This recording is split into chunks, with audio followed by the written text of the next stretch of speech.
വാവിട്ട വാക്കിന്റെ പേരിൽ പുലിവാല് പിടിച്ചിരിക്കുകയാണ് ഇന്ത്യയുടെ മുൻ താരം മുരളി കാർത്തിക്. RCBയുടെ ഇന്ത്യൻ താരമായ യാഷ് ദയാലിനെ ചവർ എന്ന് കമന്ററി പറഞ്ഞതാണ് മുരളി കാർത്തിക്കിന് വിനയായിരിക്കുന്നത്. കഴിഞ്ഞ സീസണിൽ IPLൽ ആരാധകർക്കിടയിൽ ഏറെ ചർച്ചയായ പേരുകളിൽ ഒന്നായിരുന്നു യാഷ് ദയാലിന്റേത്. ഗുജറാത്ത് ടൈറ്റൻസിന്റെ താരമായിരുന്ന ദയാൽ കൊൽക്കത്തയ്ക്കെതിരായ ഒരു മത്സരത്തിൽ ഒരു ഓവറിൽ വഴങ്ങിയത് 5 സിക്സുകളാണ്. യുവതാരം റിങ്കു സിംഗ് ആണ് യാഷിനെ അന്ന് ഏറിൽ കയറ്റിയത്. ജയമുറപ്പിച്ച് മുന്നേറുകയായിരുന്ന ഗുജറാത്തിന് ഞെട്ടിക്കുന്ന തോൽവി സമ്മാനിച്ച യാഷിനെതിരെ അന്ന് രൂക്ഷ വിമർശനങ്ങൾ ഉയർന്നു.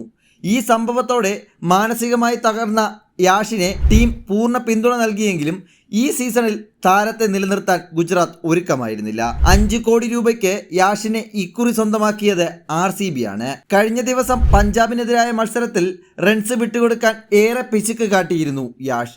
4 ഓവറിൽ വെറും 23 റൺസും 1 വിക്കറ്റും തന്റെ പേരിൽ അദ്ദേഹം കുറിച്ചു. കമന്ററി ബോക്സിൽ ഈ സമയത്തുണ്ടായിരുന്ന മുൻ ഇന്ത്യൻ താരം മുരളി കാർത്തിക് യാഷിനെ വിശേഷിപ്പിച്ചത് ഒരു ടീമിന് ചവറായിരുന്നയാൾ മറ്റൊരു ടീമിന് നിധിയായി മാറുന്ന കാഴ്ച എന്നാണ്.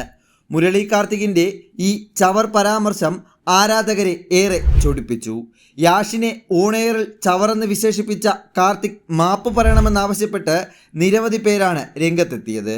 കാർത്തിക്കിന്റെ പരാമർശത്തിന് പിന്നാലെ RCBയുടെ സോഷ്യൽ മീഡിയ അക്കൗണ്ടിലും യാഷിനെ സപ്പോർട്ട് ചെയ്ത് മറുപടിയെത്തി. യാഷിന്റെ ചിത്രത്തോടൊപ്പം അവൻ നിധിയാണെന്ന് ബാംഗ്ലൂരു പങ്കുവച്ചു.